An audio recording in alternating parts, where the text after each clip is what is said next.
যুক্তরাষ্ট্রের সঙ্গে বাংলাদেশের বাণিজ্য ঘাটতি কমানোর পথ খোঁজা হচ্ছে, ব্লুমবার্গকে বাণিজ্য উপদেষ্টা।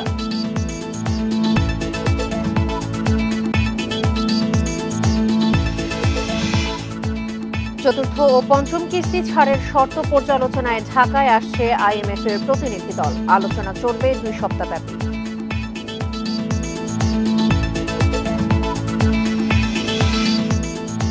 ডিলারদের অর্থ লোপাটে অভিযুক্ত ফু ওয়াং ফুডসের এমডি বন্ধের তথ্য দেয়নি ডিএসইকে।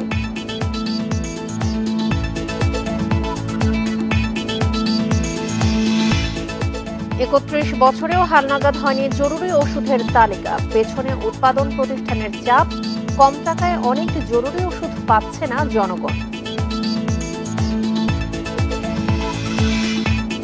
ঈদের ছুটি শেষে ঢাকায় ফিরছে নগরবাসী। বাস, ট্রেন ও লঞ্চে চাপ থাকলেও নেই ভোগান্তি।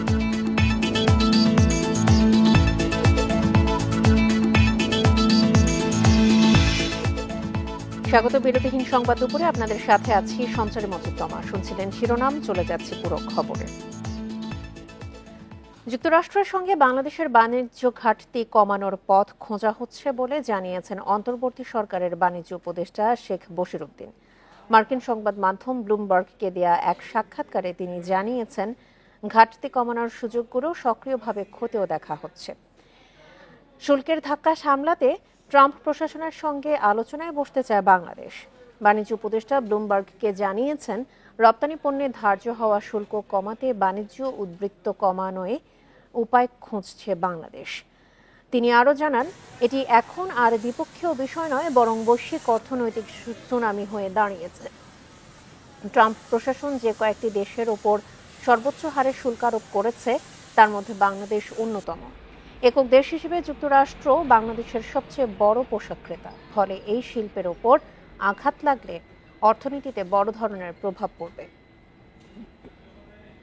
বান্ডেল থাকলে প্রতি সেনমানিতে টাকা বাঁচবে। বিকাশ সেনমানি বান্ডেল কিনে জিতুন প্রতি লেনদেনে।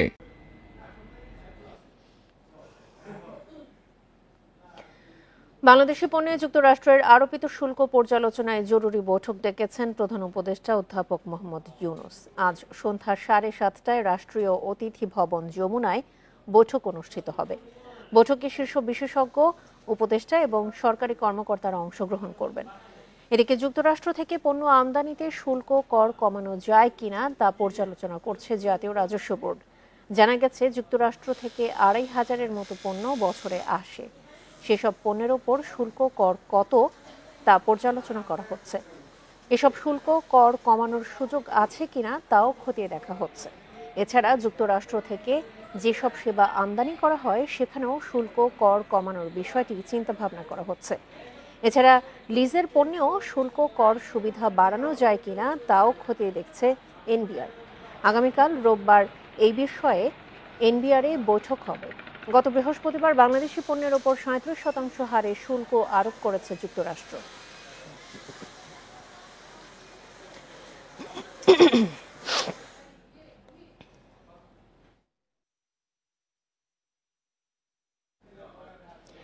এ বিষয়ে আলোচনা করতে রাজধানীর মিরপুর থেকে যোগ দিচ্ছেন বিজিএমইএ এর সাবেক সভাপতি জনাব নুরুল হক। জনাব নুরুল হক, আপনাকে স্বাগত জানাচ্ছি বিরতিহীন ইন্ডিপেন্ডেন্ট সংবাদে। প্রথমেই যে বিষয়টি একটু জানতে চাই যে যুক্তরাষ্ট্র যে 37% শুল্ক আরোপ করেছে বাংলাদেশের উপর, বিশেষ করে এটি আমাদের গার্মেন্টস সেক্টরে বড় একটি প্রভাব ফেলতে যাচ্ছে। অনেকেই এই বিষয়ে উদ্বিগ্ন। সেক্ষেত্রে আজকে তো আলোচনা হবে, বাংলাদেশের কোন কোন বিষয়ের উপর জোর দেওয়া উচিত যাতে করে আমাদের এই পোশাক শিল্পে ক্ষতির সম্মুখীন হতে না হয়? আমি সবাইকে ঈদ শুভেচ্ছা জানাচ্ছি। আজকে প্রধান উপদেষ্টা সবাইকে ডেকেছেন, এটা আমি মনে করি সময় উপযোগী একটা পদক্ষেপ। সব উপদেষ্টাকে এবং রিলেটেড সবাইকে ডেকেছেন। আমি ডেফিনেটলি এটাকে মানে সাধুবাদ জানাবো। তবে বলবো, আমাদের মিটিং করাটা বড় কথা না, মিটিংকে ফলপ্রসূ করা সবচেয়ে ইম্পর্টেন্ট। এটা আমি এই পর্যায়ে বলবো, গার্মেন্টস সেক্টরের জন্য যেটা আমেরিকা একটা ডিউটি ইম্পোজ করেছে, এটা in one sense blessings in disguise বলবো, কারণ এখানে অপরচুনিটি আমি দেখতে পাচ্ছি। সেটা হচ্ছে আমরা যেটা ইম্পোর্ট করি গার্মেন্টস এর র মেটেরিয়াল, আমরা কটন ইম্পোর্ট করি। কটনটা যদি আমরা সেটা আমার আর ফেব্রিক আমরা কম দামে উৎপাদন করতে পারবো। ফেব্রিকটা যদি আমরা কিনতে কম পাই, তাহলে আমার গার্মেন্টসটা আমি কম্পিটিটিভ প্রাইসে বায়ার কিনতে পারবো। America one of the cotton grower country. এখন আমেরিকাতে যদি আমরা ইম্পোর্টটা যেটি আমরা ইম্পোজ করেছি বাংলাদেশ, এটা যদি কমাই দিই, অটোমেটিকলি আমরা যেই 34% যেটা এখন ডিউটি ইম্পোজ করেছি, সেটাও আমাদের রেশিও অনুযায়ী কমে যাবে। এখন আমরা 74% ডিউটি কটনে দিচ্ছি। এটা যদি আমরা 25% করে আনি, তাহলে আমাদের কোনো অসুবিধা নাই। সোয়াবিন, স্টেটে সোয়াবিনটাও ওখানে গ্রো হয়, সোয়াবিন কাল্টিভেট হয়। সেই সোয়াবিনটা আমরা যদি ইম্পোর্ট ডিউটি কমাই দিই, কটন ইম্পোর্ট ডিউটি কমাই দিই, আমাদের এখানে আমেরিকান সাথে আমরা যদি ডিপ্লোম্যাটিক ডায়ালগ শুরু করতে পারে, তাহলে আমাদের গার্মেন্টস এক্সপোর্টের ডিউটিটা অটোমেটিক কমে যাবে। কারণ আমেরিকাটা সারা পৃথিবীর জন্য একটা ফর্মুলাতে ডিউটিটা ইম্পোজ করেছে। সুতরাং আমি মনে করি এখন যেই বৈঠকটা হবে, সেই বৈঠকে সবাই উচিত আগামী কয়েকদিনের মধ্যে ডিপ্লোম্যাটিক ডায়ালগ শুরু করে বাংলাদেশে যে আমেরিকান পণ্য আমদানি হয় সেটা ডিউটি কমাই দেওয়া। অটোমেটিকলি আমাদের এক্সপোর্টটা আমরা তখন বেনিফিট পাবো। 1 নাম্বার। 2 নাম্বার হচ্ছে আমাদের কম্পিটিটর হচ্ছে লাওস, ভিয়েতনাম, চায়না। এই ভিয়েতনাম থেকে যে মানে কম দামি যে পণ্যগুলি এক্সপোর্ট হইতো অথবা সেগুলি কিন্তু ডাইভার্ট হওয়ার আমাদের সম্ভাবনা দেখতে পাচ্ছি, যেহেতু ওখানে ডিউটি বেশি, আমাদের থেকে এই 3টা দেশের ডিউটি বেশি। পাশাপাশি এই ইন্ডিয়া এবং পাকিস্তান, তারা কিন্তু অনলি ফ্যাব্রিকের মধ্যে খুব ভালো অবস্থানে আছে। গার্মেন্ট সেক্টর মিনস স্টিচিং এর মধ্যে খুব ভালো অবস্থানে নেয়। এই কোন একটা স্টিচিং ফ্যাক্টরি তৈরি করতে ইট টেক্স মিনিমাম 2-3 ইয়ার্স। মানে আমার মতে বাংলাদেশ খুব ভালো অবস্থানে, এটলিস্ট গার্মেন্টস সেক্টর। কিন্তু ইন্ডিয়া এবং পাকিস্তান গার্মেন্টস স্টিচিং খুব ভালো অবস্থানে নেই। তার মানে তাদের এটা পিক তো সময় লাগবে। আমরা উইন ইন সিচুয়েশনে ডিপ্লোম্যাটিক রিলেশনটা আরো ভালো করে ইম্পোর্ট ডিউটি কমাই দিয়ে যদি আমরা যাই, ভালো হবে। 2 নাম্বার। থার্ড হচ্ছে বাংলাদেশ গার্মেন্টস সেক্টরটা হচ্ছে মহিলা, মেয়েদের, গরিব যারা আছে তাদের বেসড অন অন রুরাল যারা মেয়ে, তাদের অবস্থানটা আমরা যদি তুলে ধরতে পারি যে এটা যদি অসুবিধা হয়, এটা যদি ডিউটি ইম্পোজ করার কারণে আমাদের এক্সপোর্ট কমে যায়, তাহলে তাদের চাকরিচ্যুত হয়ে যাবে, চাকরি হারা হয়ে যাবে। তাহলে এটা একটা দেশের জন্য সামাজিক একটা বিপর্যয় হতে পারে।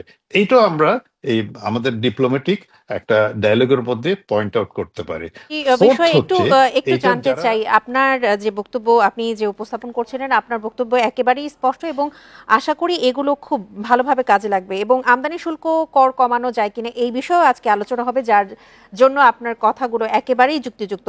একটু ছোট করে আরেকটি বিষয় জানতে চাই, এই পদক্ষেপের বিষয়ে এনবিআর কি ধরনের উদ্যোগ নিতে পারে? ইন্ডিয়া চাইবে তাদের, যেহেতু ডিউটিটা কম হচ্ছে, ইন্ডিয়া চাইবে তাদের গার্মেন্ট সেক্টরটা পরিসরটা করতে। আমি আপনাকে বলতে পারি it will take long time, 2 বছর লাগবে। 2-3 বছর তো অনেক বড় গার্মেন্ট সেক্টর। আর বায়ার যেগুলি আমাদের সাথে ইনভলভ আছে, দে আর কমফোর্টেবল। তাদেরকে যদি আমরা, আমাদের chief adviser, he is known as a, আমার সামাজিক একটা ব্যবসা ওনার একটা আছে, সোশ্যাল বিজনেস। উনি ওই সোশ্যাল বিজনেসের মাধ্যমে সারা পৃথিবীর সব বায়ারদের সাথে ওনার একটা সম্পর্ক করা আছে। প্রায় 74 কান্ট্রিজে সোশ্যাল বিজনেসের সেট আপ আছে। আমাদের এই সুযোগটুকু যদি আমরা সদ্ব্যবহার করতে পারি, উনি যদি একটা মেসেজ দেয় সব বায়ারদেরকে যে অ্যাটলিস্ট কিছু আহ, আমাদের বাইং যে কমিশন আছে, বাইং যে আমরা এফওবিটা বলি, এফওবিটা যদি একটা শার্টে যদি আমরা $7 করি, সেখানে যদি আমাদেরকে কিছু বাড়াই দেয় বায়াররা, তখন আমাদের জন্য এটাও একটা প্লাস পয়েন্ট হবে। তবে আমি লাস্ট আপনাকে জি। বলবো, আপনার মাধ্যমে আমাদের চিফ অ্যাডভাইজার আজকে যে মিটিংটা ডেকেছেন, আমি অনুরোধ করব স্টেক হোল্ডার যারা আছে, লাইক বিজিএমইএ, বিকেএমইএ এবং অন্যান্য স্টেক হোল্ডার, বিটিএমইএ, সবাইকে কিন্তু ডাকার জন্য। তাহলে আমাদের পেইনটা আমরা উপস্থাপন করলে as a government entity, adviser এবং অ্যাডভাইজার সবাই মিলে এই কিন্তু জি, জনাব নুরুল হক, আপনাকে অসংখ্য ধন্যবাদ আপনার মূল্যবান সময় আমাদেরকে দেওয়ার জন্য।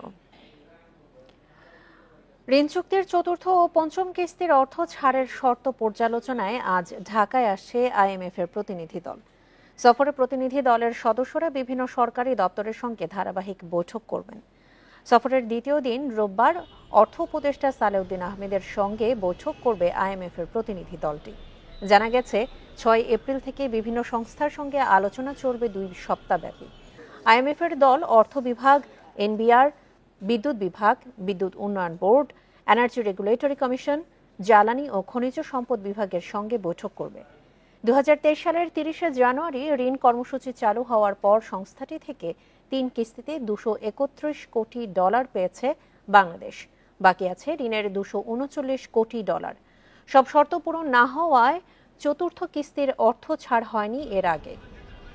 এবার সরকার আশা করছে চতুর্থ ও পঞ্চম কিস্তির অর্থ একসঙ্গে পাওয়া যাবে আগামী জুনে।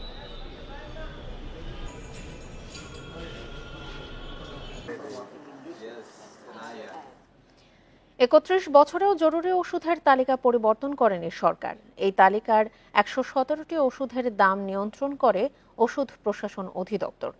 এ সময়ে আরও অনেক ওষুধ তালিকায় সংযোজন করা প্রয়োজন ছিল। অভিযোগ আছে ওষুধ কোম্পানিগুলোর চাপে সেটা সম্ভব হয়নি, ফলে কম টাকায় অনেক জরুরি ওষুধ পাচ্ছে না জনগণ। দেশে 200-র বেশি কোম্পানি ওষুধ উৎপাদন করে 35,000-এর মতো।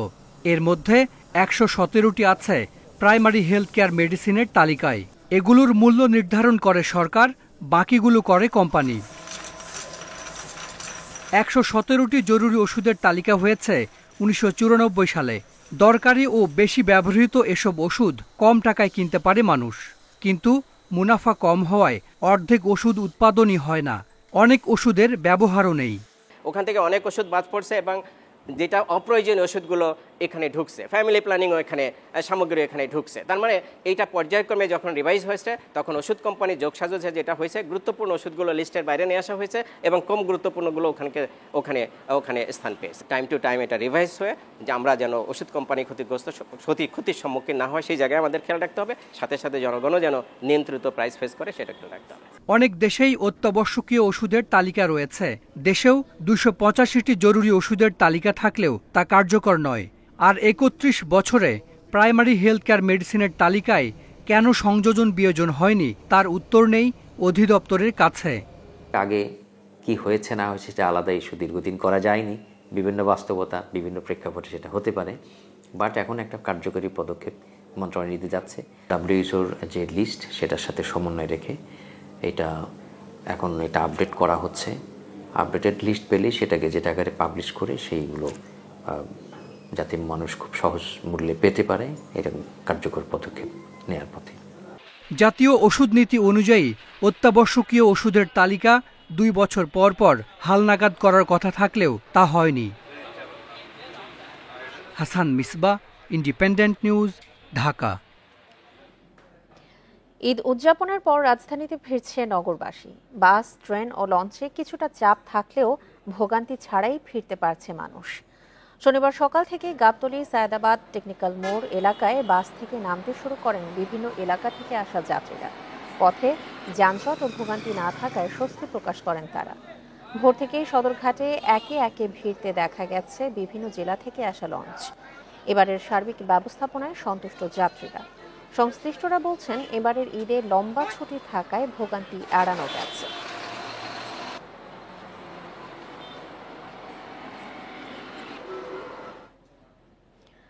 ঢাকা ফেরা নিয়ে আরো জানাতে এই মুহূর্তে মহাখালী থেকে যোগ দিচ্ছেন আমাদের সহকর্মী ইকরামুল কবির। ইকরাম, আজকে তো ছুটি শেষ, আগামী কাল থেকে সব সরকারি বেসরকারি অফিস খুলে যাচ্ছে। ঢাকায় ফেরা মানুষের যানজট কেমন দেখছেন?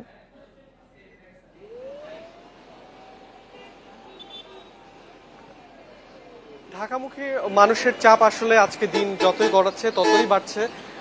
আমরা সকাল থেকে বিভিন্ন বাস টার্মিনালগুলোতে ঘুরেছি। শুরুতে মহাখালীতে আমরা ছিলাম, এরপরে আমরা গাবতলী গিয়েছি, এরপর সায়দাবাদ বাস টার্মিনাল ঘুরে আমরা আবার মহাখালীতে এসেছি এবং প্রতি ঘন্টায় আমরা দেখছি যে বাসের যে চাপ এবং বাসের যে সংখ্যা সেটি আসলে বাড়ছে। যতগুলো বাসে আসলে রাজধানীতে প্রবেশ করছে প্রতিটি আসলে পরিপূর্ণ হয়ে কিন্তু মানে একদম আসন সংখ্যক যাত্রী নিয়ে রাজধানীতে প্রবেশ করছে। তবে উপচে পড়া যে ভিড় এমন কোনো চিত্র নেই।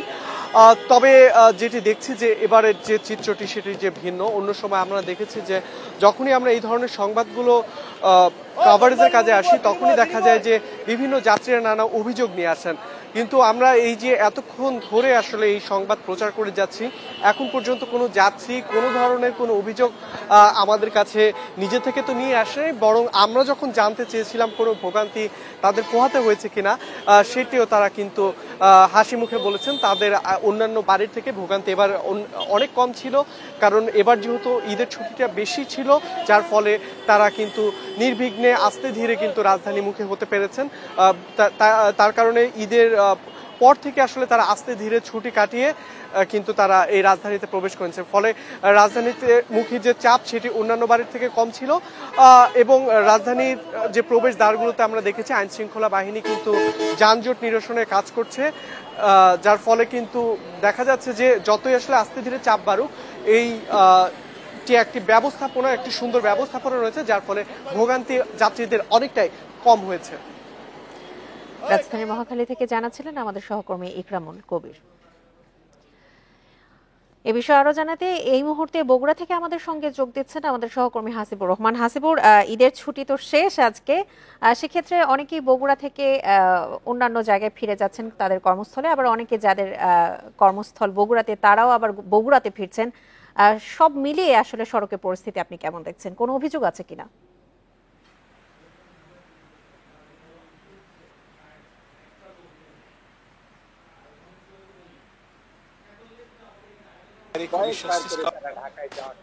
লোক রয়েছেন তারা আমাদেরকে বলেছেন যে কয়েকবার করে তারা ঢাকায় যাওয়া আসা করেছেন কিন্তু কখনোই যানজটে পড়েনি। পাশাপাশি আমরা জানতে চেয়েছিলাম যারা যাত্রী রয়েছেন তারাও বলছেন যে বিগত দিনগুলো তাদের যে অভিজ্ঞতা ছিল ঢাকা থেকে বগুড়ায় আসতে 18 ঘন্টা 20 ঘন্টায়, এবং আমি নিজেও দেখেছি যে এক দম্পতির আসতে 42 ঘন্টার সময় লেগেছিল, সেই জায়গায় একেবারেই এবার বলা যায় যে স্বাচ্ছন্দ্যের মধ্যে রয়েছে। সবগুলো জায়গা থেকে আমরা এরকম খবরই পাচ্ছি যে কোথাও যানজট নেই, বাড়তি টাকা নেওয়ার অভিযোগ নেই, অর্থাৎ সব মিলিয়ে বলা যায় যে এবারের ঈদ যাত্রা খুবই স্বস্তিদায়ক ছিল চালকদের পাশাপাশি যাত্রীদেরও, এবং সে কারণেই আমার কাছে যেটি মনে হয়েছে যে এবারে যারা যাচ্ছেন রাজধানী ঢাকা বা দেশের অন্যান্য এলাকায় তাদের কারো কোনো অভিযোগ নেই, অন্তত যানজট এবং বাড়তি অর্থ দিয়ে টিকিট কেনার ব্যাপারে। আমি কথা বলেছিলাম বেশ কয়েকজন পরিবহন মালিকের সাথে, তারা যেটি আমাকে প্রাথমিকভাবে একটা ধারণা দিয়েছেন যে ঈদের পরদিন থেকে পরের দিন এবং আগামী আরও 3-4 দিন প্রতিদিন গড়ে 1 লাখেরও বেশি মানুষ যাবেন উত্তরবঙ্গ থেকে রাজধানী ঢাকা, এবং ঢাকা থেকেও আসবেন 18 থেকে 20 হাজারের মতো যাত্রী। সব মিলিয়ে যে বলা যায় যে 1,25,000-এর মতো যাত্রী আসা যাওয়া করবেন আগামী 3 থেকে 4 দিন। সে কারণে যে বাড়তি চাপ হবে তারও কোনো প্রভাব এইবার দেখা যাচ্ছে না। কারণটা হলো যে ব্যবস্থাপনা ছিল একটা সুস্থ তার ইঙ্গিত, এবং শুরু থেকেই শেষ পর্যন্ত অর্থাৎ আজকে পর্যন্ত আমরা যেটি দেখতে পেয়েছি যে আইনশৃঙ্খলা রক্ষাকারী বাহিনীরা খুবই তৎপর ছিলেন। তারা কেন্দ্রে বিশেষ করে যেসব বলা যায় যে একেবারে বাস টার্মিনালের কেন্দ্রবিন্দু সেখানেও তারা গেছেন, যাত্রীদের সাথে কথা বলেছেন, একই সাথে তারা জানতে চেষ্টা করেছে বাড়তি কোনো টাকা নেওয়া হয়েছে কিনা, এরকম বিষয়গুলোতে তারা খুবই নজরদারি করেছিলেন, যে কারণে আমরা দেখতে পেয়েছি কোথাও কোনো ধরনের অভিযোগ যাত্রীদের কাছ থেকে আসেনি।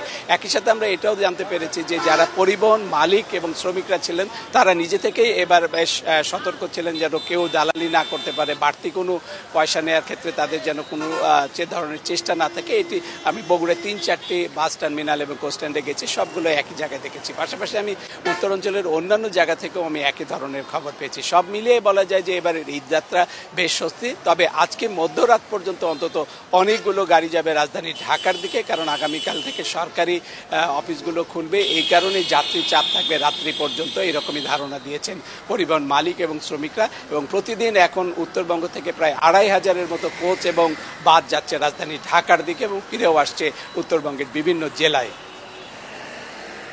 বগুড়া থেকে সবশেষ পরিস্থিতি নিয়ে জানাচ্ছিলেন আমাদের সহকর্মী হাসিবুর রহমান।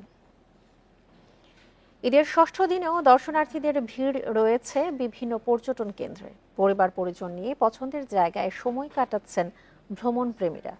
কুয়াকাটা সমুদ্র সৈকতও মুখর দর্শনার্থীদের কোলাহলে। ঈদের লম্বা ছুটিতে লাখো পর্যটকের সমাগম ঘটেছে সমুদ্র সৈকতে। সমুদ্রের পানিতে নেমে আনন্দে মেতেছেন পর্যটকরা। সিলেটেও ঢল নেমেছে ভ্রমণ পিপাসুদের। জাফলং, সাদা পাথর, লালখান সহ বিভিন্ন পর্যটন কেন্দ্রে ঘুরে বেড়াচ্ছেন পর্যটকরা। খাগড়াছড়ি আলুটিরা রহস্যময় সুড়ঙ্গ, ঝুলন্ত ব্রিজ, রিসাং ঝর্ণাতে পর্যটকদের ভিড় রয়েছে। পরিবার পরিজন নিয়ে বিনোদন কেন্দ্রগুলো ঘুরে বেড়াচ্ছে পর্যটকরা।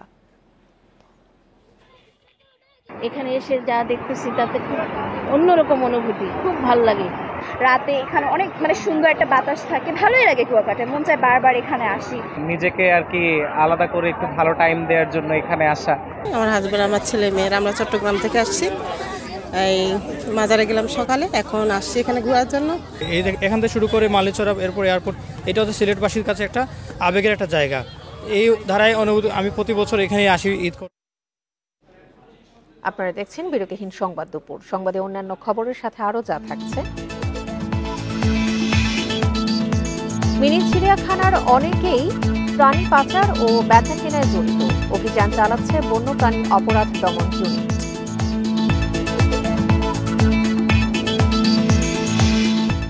শ্রমিক ধর্মঘট সহ নানা কারণে আগের বছরের চেয়ে চা উৎপাদন কমেছে 1.5 কোটি কেজি। প্রযুক্তিগত উন্নয়নের পরামর্শ।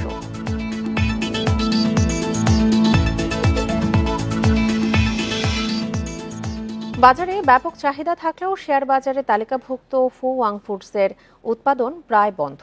নিয়ম থাকলেও ঢাকা স্টক এক্সচেঞ্জে দেয়া হয়নি কোনো মূল্য সংবেদনশীল তথ্য। বেতন না দেয়ায় দেখা দিয়েছে শ্রমিক অসন্তোষ। পরিবেশকদের টাকা লোপাট ও সরবরাহকারীদের পাওনা পরিশোধ না করার মাধ্যমে দায়দিনা বাড়িয়ে এখন প্রায় বন্ধের পথে কোম্পানিটি। কেক, বিস্কুট, বানসহ ফুয়াং ফুডসের রয়েছে জনপ্রিয় প্রায় 56টি খাদ্যপণ্য। বাজারে বেশ চাহিদা রয়েছে এসব পণ্যের। কোম্পানিটি কোনো কারণ ছাড়াই গত 9 ফেব্রুয়ারি এক অফিস আদেশে উৎপাদন কমানোর ঘোষণা দেয়। 28 মার্চ পর্যন্ত 2 শিফটে উৎপাদন চালুর কথা থাকলেও বাস্তবে বেশিরভাগ সময় তা বন্ধ থাকে। শেয়ার বাজারে তালিকাভুক্ত কোম্পানি হিসেবে ডিএসইকে জানানো হয়নি উৎপাদন বন্ধের কারণও, যা তালিকাভুক্তি আইনের পরিপন্থী। এতে ক্ষতিগ্রস্ত হওয়ার শঙ্কা সাধারণ বিনিয়োগকারীদের। বেতন বন্ধ রাখা, দক্ষ জনবল ছাঁটাই করে কারখানা স্থায়ী বন্ধ করার পায়তারা বুঝতে পেরে মার্চে 2 দফা রাস্তায় নেমে বিক্ষোভ করেন শ্রমিক কর্মচারীরা। রোজার হচ্ছে 7-8 দিন আগে শুরু হইলো বন্ধ, আর এই মাল দেশে আজকে 2 দিন। লভ্যাংশের টাকা পাই না, আমাদের ওই যে প্রভিডেন্ট ফান্ডের টাকা জমা, এই টাকার খবর নাই, সব আত্মসাৎ করে বলেছে মালিক।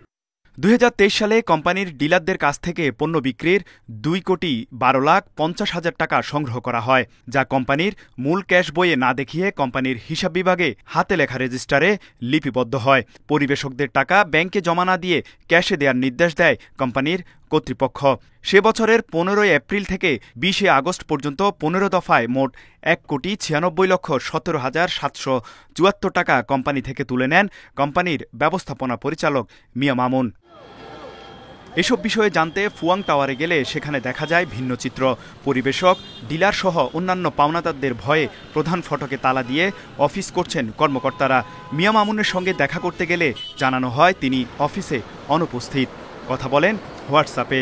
তার দাবি, নগদ লেনদেনে তেমন ক্ষতি হয় না কোম্পানির। উৎপাদন বন্ধের বিষয়েও দেন নানা যুক্তি। স্বচ্ছতা অস্বচ্ছতা বাদ দিলাম, আমার কথা হলো আমি কি রুলস ভায়োলেট করতেছি কিনা। আমি বিকাশে টাকা নিলাম, ক্যাশ টাকা নিলে আমার কি রুলে কোনো ভায়োলেট হচ্ছে? প্রমাণও নাই যে আমি এই টাকা নষ্ট করে ফেলেছি। পিএসআই আমি যদি মাল কমাই বাড়াই সব আমাকে পিএসআই দিতে হবে। সাধারণ শেয়ার হোল্ডার, শ্রমিক কর্মচারী, ক্ষতিগ্রস্ত সরবরাহকারীদের সুরক্ষায় ডিএসই ও বিএসইসিকে বিশেষ উদ্যোগ নেওয়ার আহ্বান তাদের। তৌহিদ রানা, ইন্ডিপেন্ডেন্ট নিউজ, ঢাকা।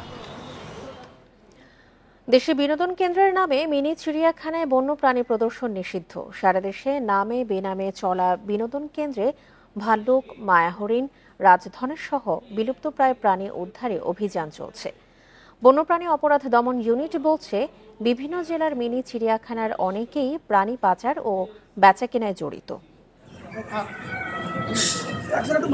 11 ফেব্রুয়ারি দিনাজপুরের স্বপ্নপুরী পার্কে অবৈধ চিড়িয়াখানা থেকে উদ্ধার হয় ভাল্লুক, উল্লুক, সাম্বার হরিণ, রাজধনেশ সহ 78টি বন্যপ্রাণী।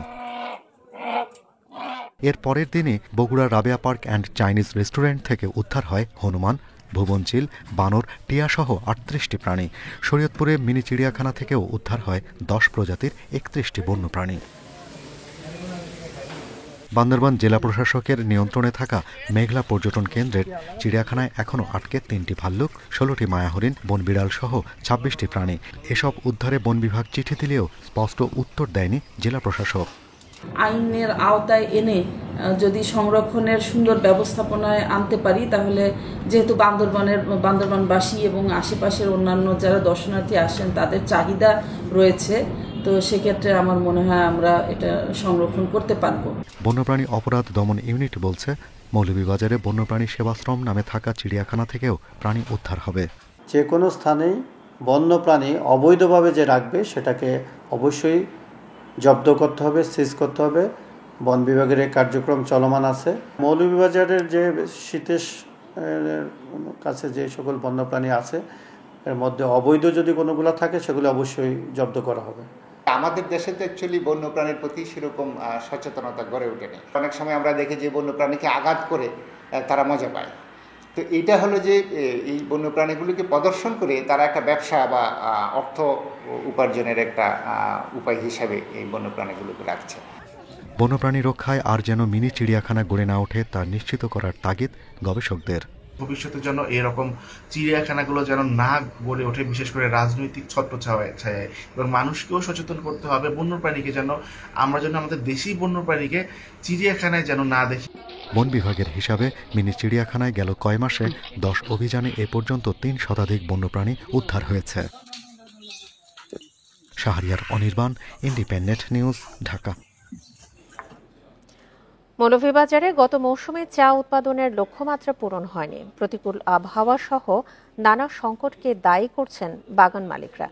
তবে চা উৎপাদন বাড়াতে আধুনিক প্রযুক্তি ব্যবহার ও উন্নয়নের পরামর্শ দিয়েছেন সংশ্লিষ্টরা। মৌলভীবাজারে ছোট বড় 120টি চা বাগান আছে। এসব বাগান থেকেই চাহিদার 55% পূরণ হয়, কিন্তু নানা কারণে গত মৌসুমে কমেছে চায়ের উৎপাদন। বাগান মালিকদের দাবি, মৌসুমের শুরুতে খরা এবং পরে অতিবৃষ্টির কারণে ব্যাপক ক্ষতি হয় চা বাগানে। এছাড়া 2.5 মাস ধরে চলা শ্রমিক ধর্মঘটের প্রভাব পড়েছে উৎপাদনে। ওয়েদারটা খুব আনফেভারেবল ছিল। বছরের প্রথম দিকে ড্রাউট ছিল, তারপর এক্সেস রেইন এবং এক্সেস টেম্পারেচার সবকিছু মিলে চা উৎপাদনের জন্য চা উপযোগী সেটা ছিল না। উৎপাদন কমের পাশাপাশি নিলামে চায়ের ন্যায্য দাম না পাওয়াকেও দায়ী করছেন অনেকে। Chemicals and gas, electricity, fuel, everything এর দাম গ্র্যাজুয়ালি বাড়তেছে, ফলে উৎপাদন কস্ট বেড়ে যাচ্ছে, যার কারণে আমাদের সেল প্রাইসেসে উৎপাদনের একটা ফারাক থেকে যাচ্ছে। চা উৎপাদন বাড়াতে আধুনিক প্রযুক্তির ব্যবহার ও সরকারি নীতিমালা জরুরি বলছেন মালিকরা। অতিবৃষ্টি, অনাবৃষ্টি দুটোই চায়ের জন্য খারাপ। এর জন্য চার প্রায় 10 থেকে 12% চা ইন্ডিতে আগের বছর তুলনায়। 2024 সালে চায়ের উৎপাদন লক্ষ্য ছিল 10 কোটি 80 লাখ কেজি। উৎপাদন হয় 9 কোটি 30 লাখ কেজি। Independent news. এ ছিল বিরতিহীন সংবাদ দুপুরে। আমন্ত্রণ আমাদের পরের আয়োজনে।